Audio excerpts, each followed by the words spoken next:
Buongiorno, mi chiamo Robby Tiuri, sono direttore commerciale di Venetem SRL. Oggi presentiamo la Honda VF e vi darò alcune informazioni in merito sul funzionamento del prodotto e su come si compone.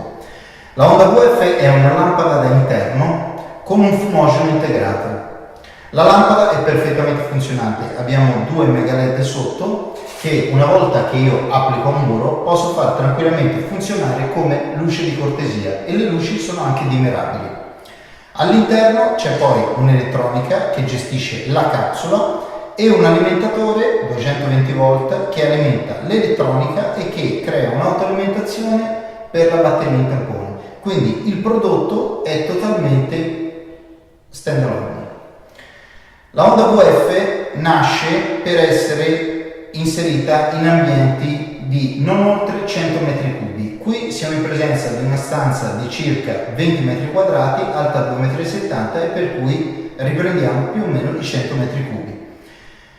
È importantissimo prevedere il collegamento della capsula successivamente al cablaggio. Vi verrà fornita con il connettore staccato, voi farete tutto il cablaggio prima e potrete avere un risultato di come è stata fatta la concatenazione di preallarme, allarme ed eventuali temporizzazioni sentirete il relay scattare e le luci in qualsiasi posizione esse siano, dimerate o accese, diventeranno stroboscopiche. Adesso vedremo una demo effettiva del prodotto in questo ambiente.